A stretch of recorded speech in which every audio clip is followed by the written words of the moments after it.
Before he even jumps on, I got to give him the proper read bio by me. Gary Grossman is a multiple Emmy award-winning producer. He has produced more than 10,000 primetime daytime television series and specials for 40 networks, including NBC, ABC, CBS, Fox, CNN, PBS, History Channel, A&E, Discovery, National Geographic, Food Network, HGTV, Sci-Fi Channel, and USA Network. For the past 15 years, he was executive producer, writer, and co-owner of the highly successful Hollywood company Weller Grossman Productions. The publication of his novel, Executive Actions, propelled Grossman into the field of geopolitical thrillers. Executive Treason, Executive Command, and Executive Force further tapped Grossman's experience as a journalist, newspaper columnist. This guy's really good. And documentary. His name is Gary Grossman. Could you call my wife and let I did. I truly did. And I think it was your children because there's some crayon written on here as well. Folks, we've had him on the show before because we love him. Ladies and gentlemen, without further ado, Mr. Gary Grossman. Gary, welcome to the show. Thank you. I don't think I've told you about my first 3 years growing up, and that's, if it's okay, I'd like to just get into that. I would love to hear it. Go ahead, Gary. I'm taking notes. Well, I was born in a small town in upstate New York that was never big enough for me, and now I'm on your show. Well, you are slowly moving up, and I do mean slowly moving up. Snail's pace. Gary, it's good to have you on the show again, my friend. How are you? Great to see you again. Thank you. Great to be with the whole team. Wow. Yeah, I'd like to introduce you to JR Equipment.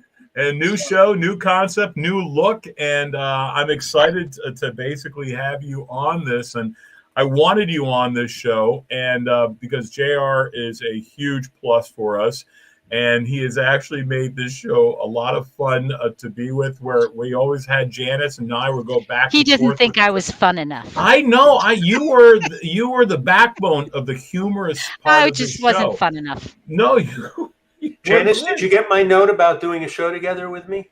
No, I didn't. Oh, okay. Are we on now? Is this Oh, my goodness. I'll help produce it. I thought I wasn't supposed to say anything. Oh, my gosh. Oh, Gary, so nice to have you with us. Listen, we'll talk to you soon. And again, letters to Gary, first of all, again, congratulations on all the success that you had with Red Deception. And now this book came out in June, correct? Came out in June, and we just went online now through Amazon and iTunes with the Audible version. And I have it. You do? I do. I'm already on, I think, chapter 7. Okay. She's a slow listener. Oh, come on. Well, you know what? I am too. I listen to it at night, and I hate to say it that my book is putting me to sleep, but I set the timer for 30 minutes. It's not because it's boring. It's simply because I start around midnight and I can do about 20 or 30 minutes. But the accents that the reader, PJ Auckland, does are amazing. Yes. He does, I don't know, I must have 15, Ed Fuller and I, 15 or 20 different accents. And he really captures them all. If there were any Greek ones, you know who I'd go to, or Bullwinkle? You do know? Sure. Yeah, I can see Bullwinkle. As the suspense was too much for me to handle, I knew deep down that I had to run. My antlers kept me from going into the room so many times. I could just see him with our Putin character now. Yeah, oh yeah, yeah, with Boris. Talk about locking horns. Boom, boom. Okay. No, but that's great. PJ Auckland, that's wonderful. You know what? I listen to a lot of audiobooks. I used to people would always ask, do you read a lot? I said, well, I'm very well listened.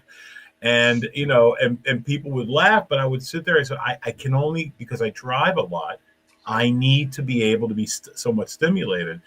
So I would get some type of horror things or whatever. And I remember 2 Past 12 or 2 Past Midnight, written by, I'm having a brain fart right now.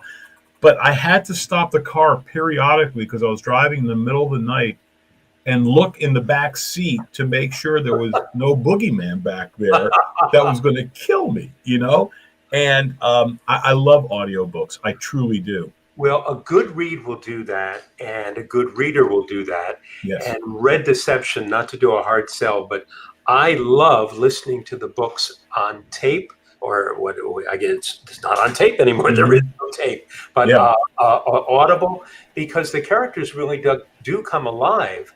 And for me as a writer, and in the case of Red Deception and Red Hotel, the co-author, it's really wonderful to hear the interpretation and then stop and say, that's pretty good, or that is pretty frightening, or that is very relevant, or that is talking right now about how screwed up and in what bad shape our infrastructure is, and why the United States get a C- in its infrastructure, and it just flies out of the pages of the thriller.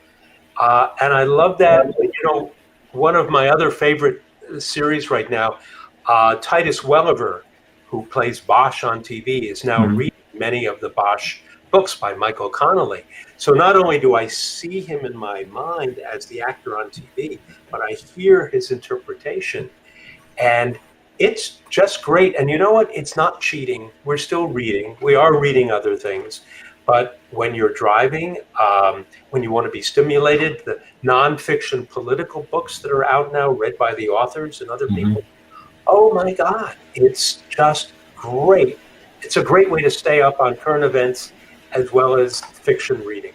Yeah, I mean, there was a book that came out years ago that I got, Silent Coup, and I really enjoyed that. And again, because I do travel so often, I don't get the opportunity to sit and open up a book while I'm at the office when I could be typing and writing and doing all the crazy stuff that that I do. Can I ask you a question? Are you involved? Not at all. No question.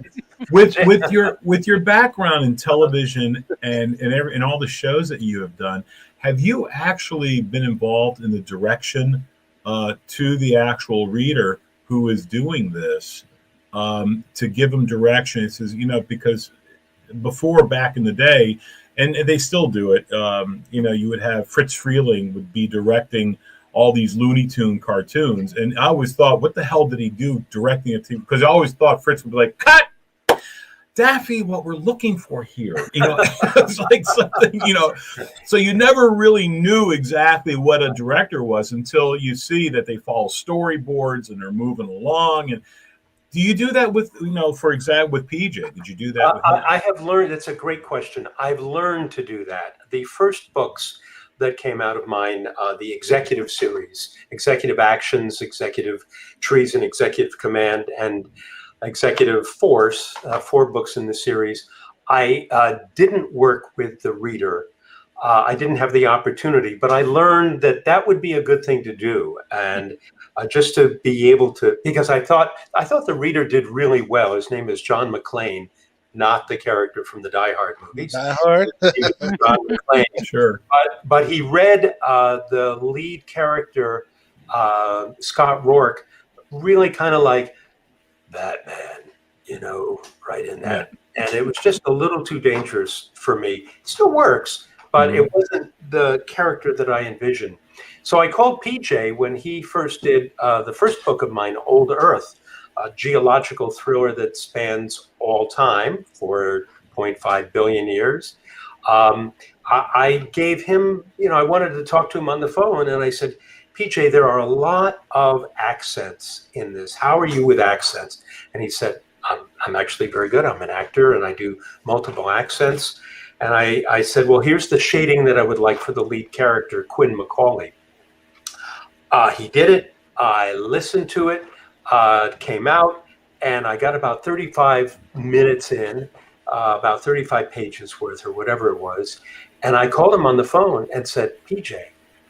And he said, oh, actually, I'm glad you called. I was about to call you.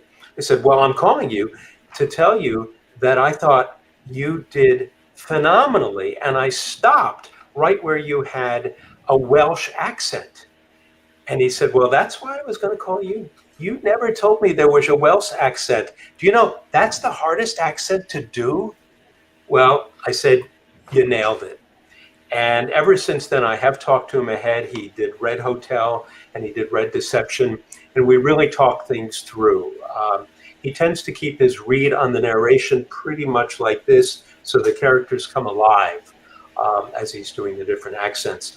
I, meanwhile, cannot do accents. Well, that's not true. I could do Nelson Rockefeller. and there's hello, this is Nelson Rockefeller. Hello. And there's not much call for Nelson Rockefeller. No, and you would think there would be. I may have missed the window. So I can do a lot of things. I'm not the person to call to act or to read, to do accents. Right, and to me, that's part of the fun part is, I've done a few things already. Probably the most notable one that I wound up doing was I was the voice of Jimmy the Greek.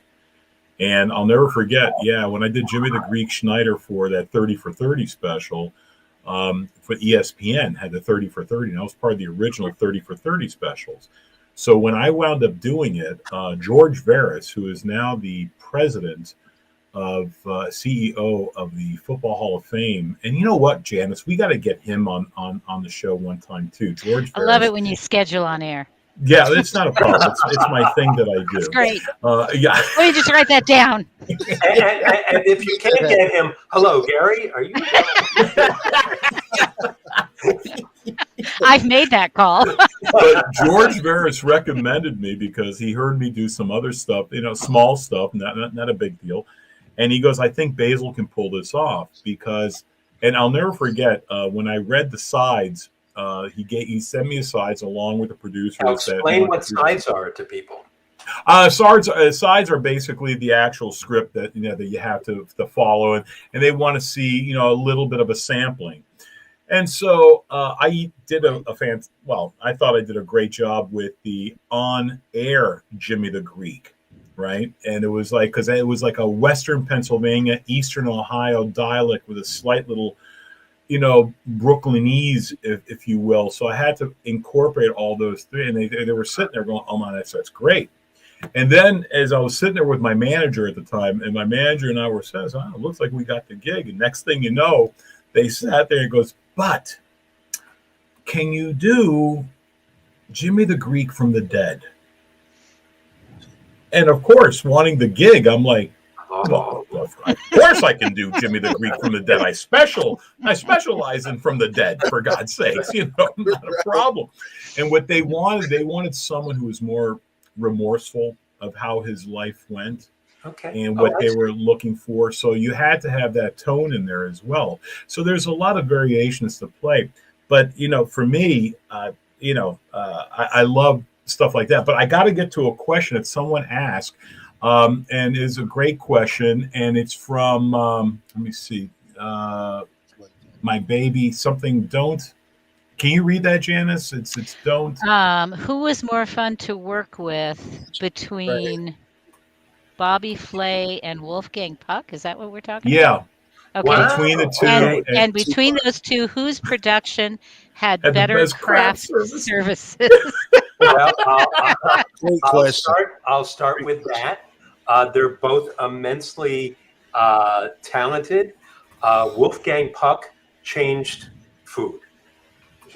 When we moved to California, there were restaurants that basically overcooked everything, and all the tables faced out, like in an old 1940s Hollywood movie, where the actors and the stars could see who's coming in, and the people coming in could see them. It was not about the food. When we first came here, the reason people went out to restaurants were to celebrate birthdays. And we heard happy birthday over this year, and happy birthday over this year, happy birthday over there, happy birthday here. And that was why people went to California. Enter Wolfgang Puck. He said, I want to make it more about, I do an accent. Oh my God, look at that. Look who's showing off. I do Wolfgang Puck. I do, we need to make it more about the food, who likes the food? And he brought in Japanese fusion, Asian fusion, with German and Austrian and French cuisine, and he changed everything. He trained chefs who work with him, who are now all around the United States, let alone the world. So working with Wolfgang Puck was absolutely amazing, and he made sure his company did the catering for the crew. Well, of course. Yeah, because he said, how can I be cooking this for television and not sharing it with the crew? So outside was his team. Bobby Flay, a barbecue show, and absolutely wonderful, easy to work with at the Food Network, knew exactly what he wanted to do. You can't go wrong. Well, some people can go wrong with barbecue. He never went wrong with barbecue. Neither does our neighbor, Ryan Fay, who's one of the two grill dads from the Food Network and the Today Show. And suffice it to say, my doctor the other day recommended that I eat a little less meat. And I said I'd have to move. Have to move out of your neighborhood, right? We're going to recommend that you take a statin that we need. We find that you're elevated. Yeah, there you go. Now, tell me about JR. What a great combination. Oh, hello. JR? So, yeah, so I actually am I direct the news for a local news TV station. So when I, just doing some research about you and everything, so you produce, television shows and everything, of course, because I'm not a big reader, but hearing that. You have that in audio, by the way? Right, exactly. No, that's the thing. I'm definitely interested in it. But yeah, I'm just, a director. I direct the news. I met Basil about 10 to 12 years ago, somewhere in there. It's been kicking it ever since. Well, yeah, we've been friends, and yeah. I started in local news in Boston at WBZ, then an NBC station, covered political campaigns. I thought I was going to be taking a track towards directing the news. Maybe the most nervous I have ever been in my entire life, when I was the switcher, the technical director on the news. And I thought, there's not enough medication to keep me calm through that. It's like being on a battleship or the aircraft carrier at the height of incoming torpedoes and planes. There's so much going on. So I decided writing might be a more calmer approach for my career. But I worked at NBC News as well, and wrote for the Boston Globe and the Boston Herald American, and news is really in my DNA. So hats off to you. Oh, no, thank you very much. That's cool. Boston Globe and the Herald. So did you ever work with Dan Shaughnessy and what was the other and what was her name? Popular. She played basketball.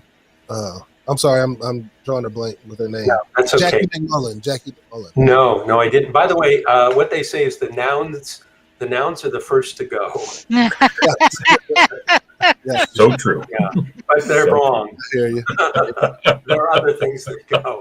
Go first. No, and one of my favorite jobs ever in the whole wide world. I teach at Loyola Marymount University part-time, and I just told my students this 2 nights ago. One of the best jobs I ever had was running third base camera at Fenway Park. Oh, wow. Season. Wow. Oh, my God. It was amazing. That's cool. And for a kid growing up on baseball and being able to spend, 88 days at the ballpark, I could have given up the double headers on a hot, humid day. Hot summer day. Ooh, I'm sure. Yeah, especially when Louis Tiant was pitching, who had the slowest pitch in all baseball. He would have a cigar a whole cigar in between each pitch. Basically. Are you serious? Yeah, I was going to say. It would seem like that by the second game. It's a great way to get hemorrhoids. I'm telling you right now. Second game of a doubleheader with a slow pitcher. Right. And if you remember, no 2 ways. And if you remember Louis Tiant, he actually had that where he would twist his whole body around. Totally around. And contort it to a way when he would deliver the pitch. It was almost like he would hide the pitch until at the last second. You had no idea what was really coming to No you. idea. It was really he was an unbelievable pitcher. Magic. I remember as a kid. But I think they put a time limit of 7 minutes in between each pitch because of that. Yeah, for sure. And all that stuff, the TV news, baseball, working in local TV, it all comes to bear even with the books, with Red Deception. I just was writing today a sequence on for the sequel of Red Deception. It'll come out next year, Red Chaos. And Ed Fuller, my writing partner, the former head of Marriott International, whose stories really work into all of these real life rescue stories, work into the books. He said, it's no spoiler alert because we won't remember for a year, but some of it deals with the Suez Canal. And he said, you should write a section, a little history on the Suez Canal. Well, the action is building and building and building. And I thought, well, I just don't want to have a lot of history, a chunk of history right here. But I can have, after attacks take place, the president of Russia watching 4 or 5 TV screens with Russian TV and Sky News and CNN International. And as he goes from one monitor to another, there's the cacophony of information that goes back to the 6th century of Egypt, and goes back to Napoleon, along with the canal will be closed for years. So many people are dead.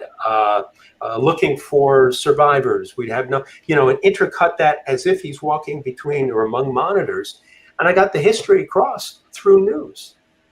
And I thought he had the right idea. I heard his note, but what was the best way of conveying it? Not through a big, heavy chunk of narrative. So news is, it's, I could do weekends with you, JR. Let me know, okay? Okay. Definitely. Wait a minute. This is my neighborhood. I get first crack at the news, okay? I'll come over. You can cook me dinner. There you go. For sure. Really? All of a sudden, I'm the new Bobby Flay of the Greeks. Okay, that's good. Or Bobby O'Flay. Okay, that's perfect. When the love of news, and I think I told you this before when I was a kid, we used to have a magazine called Newsweek magazine, okay? And my mother, I was kind of a latchkey kid, but I really didn't do anything until my mom actually came home. And I would take Newsweek magazine and read about how we were exiting Vietnam and how it was going from that. And it was really unbelievable. I knew everything from A to Z from Vietnam. And then, of course, I took courses about I think the book was called The 10,000 Day War, that we had to go ahead and we read that, and that was part of our course study. But I remember all that. And, and so I'm a news junkie since I was a kid. Do you remember in school we used to get My Weekly Reader? Oh, man, back in the day, right? Yeah, sure. And My Weekly Reader had science, it had politics, it had, I remember as a really young kid, stories about John Kennedy and, Bobby Kennedy and Eisenhower. I do remember, though, I remember this so clearly. It's still out. Scholastic Books publishes it for schools. My Weekly Reader at some point predicted the future.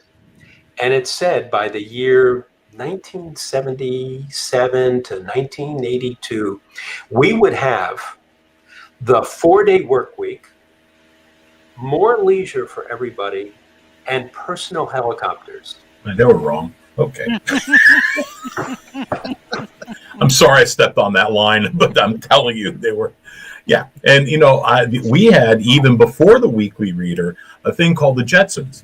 And we were supposed to have a Rosie the Robot running all over the place. We're close. Our job would be nothing more than pushing a button. And everyone would be working for Spacely Sprockets. So, that's... It's a very, well, we didn't get everything we were promised, and a lot of it's still being denied. I can say that. We can all agree on that. When I got into, I was a ham radio operator because I was really like this big when Sputnik launched. And I watched it go over, and on my shortwave radio, I listened to beep, beep, beep, beep, beep as it's going over. Really? And felt, oh my God, there is a world outside of Hudson, New York. I listened to Radio Moscow and BBC and China and Australia. And I thought, okay, rather than just listen, I want to be able to reach out. And at first I did that through Morse code. And then became a DJ on our local radio station in Hudson, starting when I was a freshman in high school. And I thought, and I'm going somewhere with this, believe it or not, I thought that, my God, I'm so lucky I have a voice that can be heard first on, Morse code and then on the radio, and I'm reaching out. And that was really amazing. Today, everybody has a voice. I mean, look, here we are now doing this. Sure. There are podcasts everywhere. People on their iPhones are doing live broadcasts on Instagram and Facebook and you name it. And everybody has a voice. The difference is not everybody has something to say. And whether or not we believe those people is really our responsibility. Mine as a dad and mine as a writer and as a journalist. And one of my favorite quotes is Mark Twain, who said, "A lie can travel halfway around the world in the time that the truth is putting its boots on." True. Don't we know So that? true. So true. Wow. Especially in today's world, that's for sure. Wow. Do you still remember your Morse? Your Morse code? I do. Do you really? I can do Basil. Da did it did ah did it did ah did it did. Now, how do I know you're not full of crap right there and you're just doing na na na na, hey ha na na na na, did None of us would know. Yeah. That's going to be the soundbite that we share out for the show. Did you put an E at the end of that, Basil, by the way? I did. That's the did. Good. That was a did. That was a did. That's impressive. Okay. That is impressive, to be able to do that. And it is amazing how you listened as that satellite. Did you see? Because there's a movie called The Boys. I think it's called The Boys of October or something like that, which was a wonderfully produced movie. I really enjoyed it because of it. I guess it's based on a true story, of course. And that was the big thing. He saw that satellite. You saw that blinking as well. Wow. Saw it. And I have an alert, and I'm still the kid. I have an alert on my phone with one of my apps when the space station goes overhead. Have you seen that go over? No. I'll let you fill in the adjective. Amazing. It is amazing. It's bright and it moves like a son of a gun. Didn't it just happen the other night, like earlier this or last week or a couple of weeks ago? Because I remember somebody sharing it on social media. You have to Did you see that? Like, it happened, the app that I use, I have no ownership in this app. I will say that right now. It's called Sky Guide. And you can, I think, download it for free, but there are many, and you get alerts. And it doesn't light up the sky, but it's easy to follow because it's just going across your horizon so fast because it circles the globe in 90 minutes. And that still makes me a kid of wonder. It really does. How cool is that? Where I lived in Long Island, New York, I lived in a place called Calverton. And Calverton was the area where they actually built the lunar module. And they actually wound up, it was right near Riverhead. It was Grumman's Aerospace that actually built the lunar module. And as a kid, I have it someplace because my father's restaurant, and I told you about my dad's restaurant in previous shows. My dad's restaurant was the only thing around, and my father would wake up at 3 a.m. and make hundreds of donuts. He would make fresh corn muffins and any type of muffins that they wanted, bran muffins, corn muffins, all that, and egg sandwiches up the yin-yang, and they would pick them up from my dad's restaurant, Zane's Charcoal then. And they gave my dad, they have an actual, on a plaque, the lunar module, and I have it somewhere packed in a box someplace. And friends of mine who I played ball with, their dads were involved in the building of the lunar module. And it was really great. And also, that's where they all tested the F-14 Tomcats. So periodically, you would hear sonic booms and stuff, and then you'd hear, unfortunately, there was a couple of crashes that evolved there because it was in a testing phase at that time. But this is like early 70s, you know. And then when I was a little kid, my dad was doing that back in the late 60s. And so that was really amazing. I'm always intrigued when there's anything to do with space. Even I watch the NASA channel. I don't know if you ever watch the NASA channel. I watch it all the time. Actually, about 6 years ago, no, it was longer than that. It was when Obama first became president, and Biden was in charge and oversaw NASA. And a mutual friend of Biden's and mine, who had been a campaign consultant for Biden, I reached out to him to say, space is so interesting and the NASA channel is so boring. And my company helped create the National Geographic channel, and we likewise HGTV relaunched the Food Network when Scripps took it over, a number of other networks. And I said, we can go in there and make space interesting again, and make it like football Sunday. You have the pregame show, you have the first half, you have the halftime, you've got the second half, and then you have the post game. And now some of that may take over weeks, and some of it's in a day or 2 days, you know, just anticipation. And I swear to God, that would have been a next step for me. And we didn't get anywhere. No.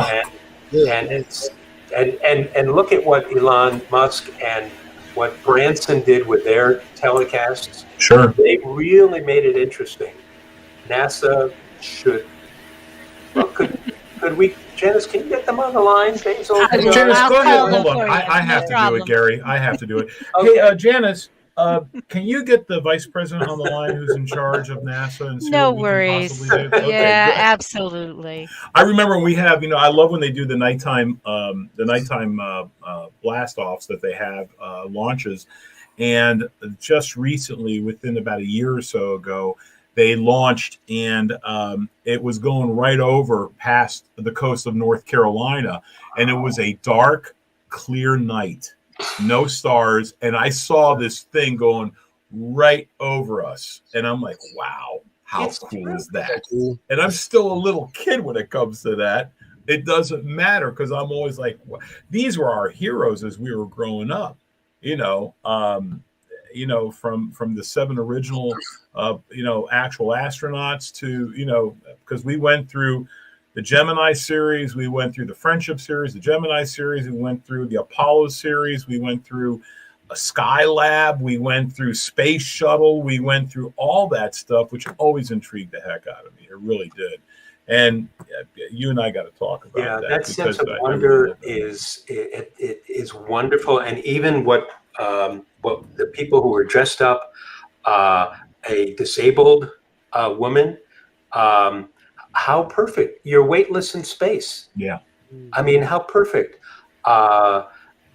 Black, white, Indian, I believe. I mean, it was just wonderful to see the diversity that there is in NASA when there wasn't. You know who helped so much get diversity in NASA was the woman who played Uhura.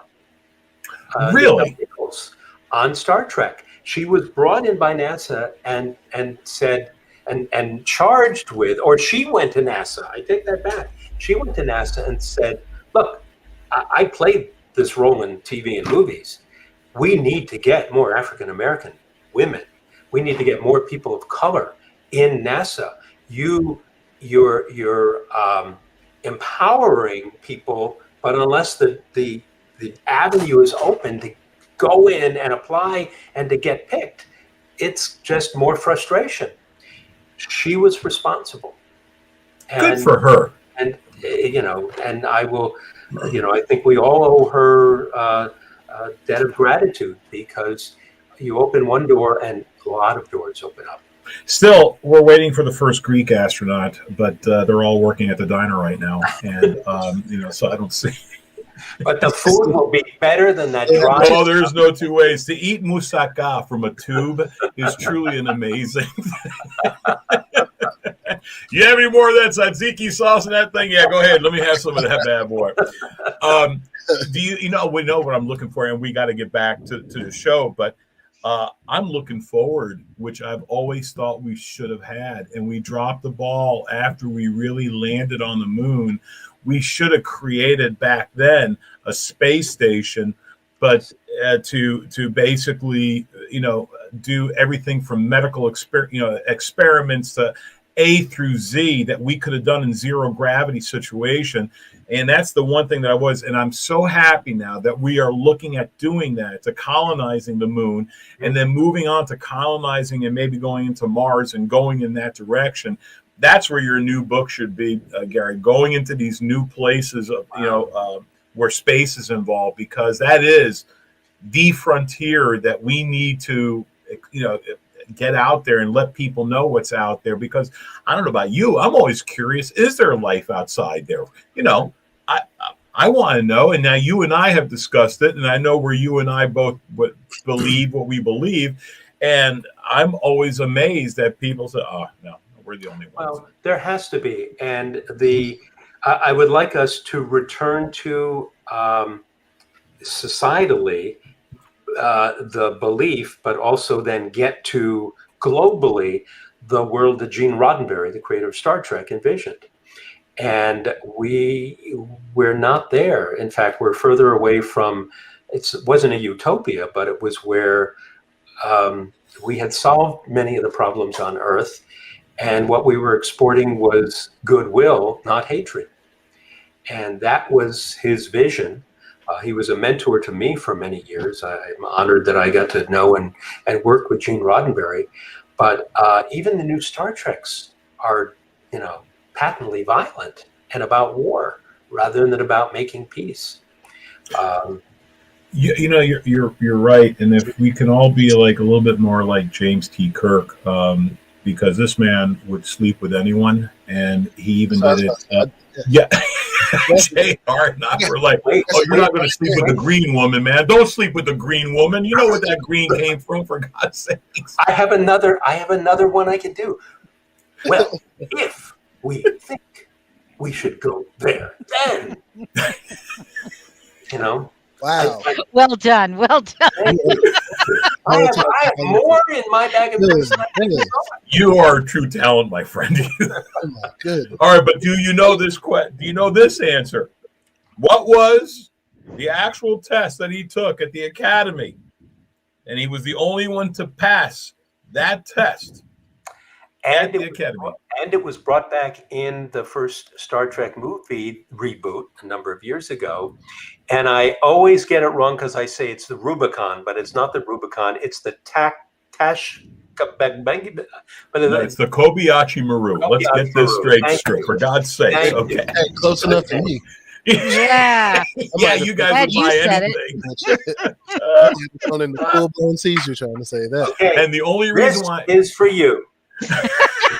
Just a buck? Yep.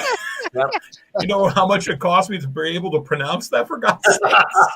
I'm only getting a buck from you? What the hell's going on?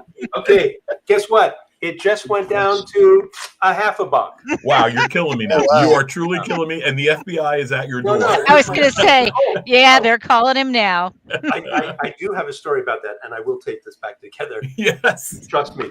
At Grossman, we were doing a show called If the Walls Could Talk. And it was about the secrets and the lies that were in the White House. And this was before the most recent presidents. We did this in the mid-1990s. And at one point, and it was right after an earthquake in Los Angeles. So we were limited what footage we could get in. There was no internet at that point where we could ship footage through or send footage through the internet. So we were just trying to create, JR, you'll know too, all the possibilities for B-roll, because we weren't doing a radio show, we were doing a TV show. What are we going to show? So I I was in the front row with our director and our editor, and I turned around and said, Mindy, because we realized there might be an issue with photographing actual money. In the back of our heads, it wasn't something you were supposed to do. So I said, Mindy, could you just call Washington, the Treasury Department, tell them we're doing a documentary on a political documentary. We want to find out if we can, it's okay to, shoot a $1 bill, okay? And the president's on the bill. So she checks the number, and I'll wrap up the story quickly. She checks the number for the Treasury Department. She calls and she says the following words. Hello, I'm calling from California, and we would like to shoot the president. Oh, no.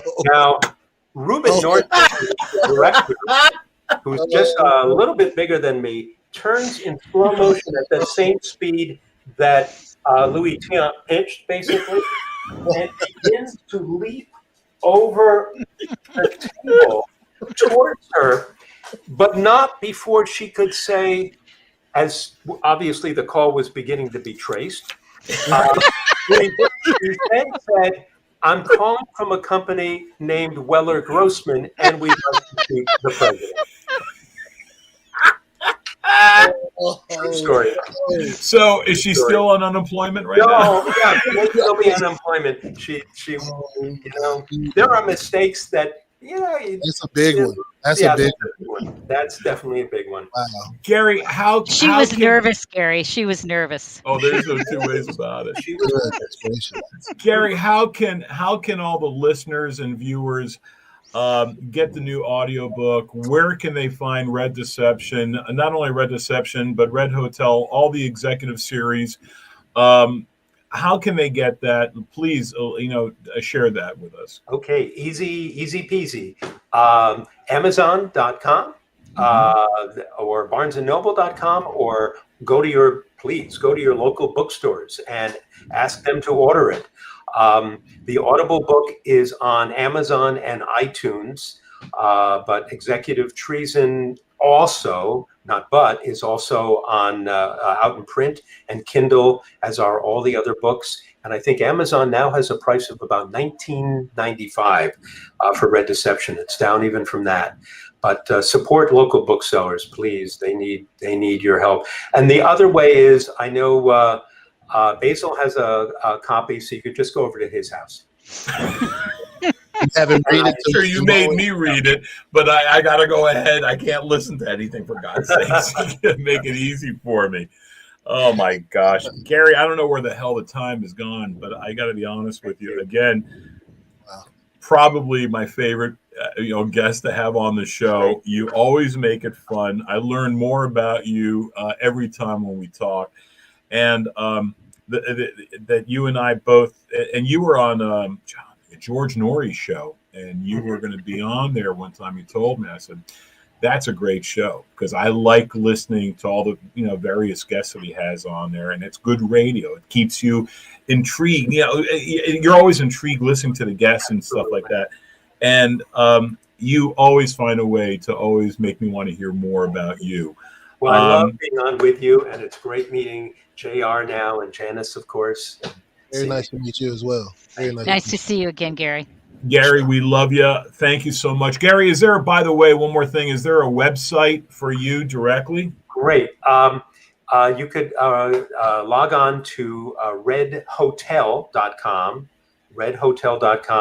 and there's also GaryGrossman.com, Gary, one R, Grossman.com, a website that desperately needs updating, but go to redhotel.com, and there it is, right there. How do you like it? Isn't this nice that we can do this, that we have the ability to do? This was all my idea. I wish that JR and Janice were more proactive about this. This was all me, by the way. I guess we'll every bit. All of it. That's why he pays us the big bucks. Oh, yeah. Oh, absolutely. Yeah. That's it. Yeah. Sure. Here it is. Oh, my God, Gary. Yeah. Right there. There you go. There it is. No offense, but I'd rather have the 2 quarters if you don't mind. Gary, we love you. You take care. My best to your family, and we'll talk soon, my friend. Terrific. God Nice bless. to see Have a you. great, great, great evening. Thank you.